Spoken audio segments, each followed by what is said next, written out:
This episode of Before, Behind, and Between looks at Rush events that were not Rush events per se. Keep listening to find out more.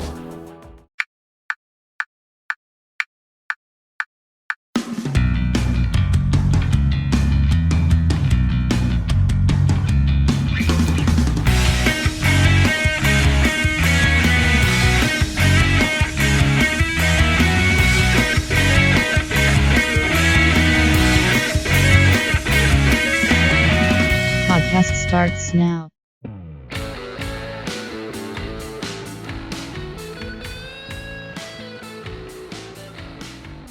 Have you ever been to an event that featured something about Rush yet wasn't a Rush event? Perhaps a fundraising dinner that included one of the band members as a special guest. Perhaps a Rush cruise with, oh wait, that was Kiss who did the cruises, not Rush. But for example, I know a friend who attended a CBC taping of a talk show that featured, among other guests, Alex and Geddy. Wait, I thought, that would have been pretty cool. Alas, I wasn't able to make it. But I have been lucky enough to be present at a few. The first was during the early evening hours of July 29, 2003. I was up at Downsview Park to supervise the construction and other details for the accessibility section at Molson Rocks for Toronto, that day-long music festival scheduled for the next day, July 30, that was also known as SARSfest. Also present around the park were stage and construction crews, lighting techs, personnel for video tests, and all the people conducting sound checks. I happened to be there for the sound check of the 3 premium bands in the lineup, AC/DC, Rolling Stones, and of course Rush. I have to tell you, at first I thought it was simply recorded music being pumped through the massive sound system until the telltale signs of a sound check became audible, such as the Stones playing only a few verses from Ruby Tuesday, and hearing them chat with stagehands in between notes, and Rush belting out Dreamline with vocals and without. Certainly not a full concert, and even the few songs they did checks on were only partially played, as is the case in just about any sound check. But given the nature of that overall event, how special it was for Toronto, how special it was for my colleagues and I to work on, made it even more surreal to have a mini set list performed for only a few hundred people scattered about, and just hours prior to a crowd of nearly 500,000 who would later occupy the same space.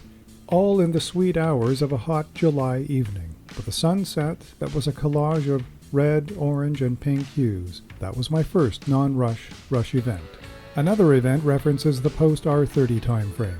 Lauren Wheaton, Neil Peart's drum technician, took the R30 drum kit in its entirety on a tour of several cities, where he held a drum clinic, photo op, and chit-chat sessions at select music stores.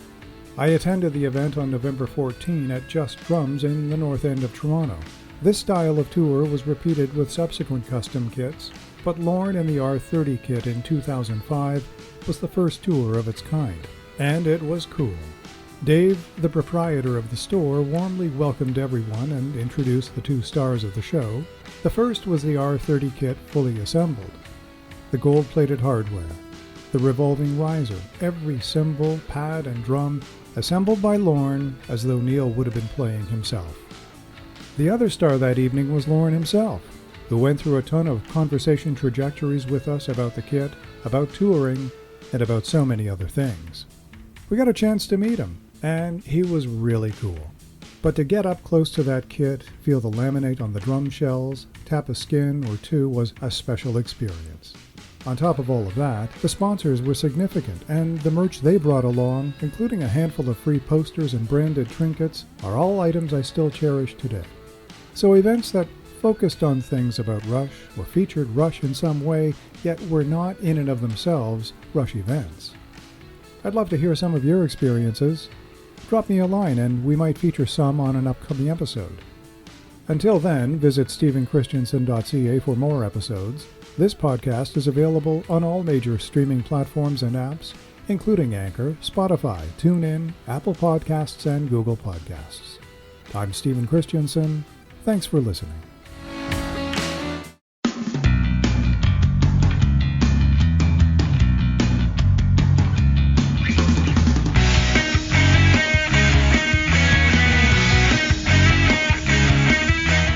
Production of Stephen Christensen.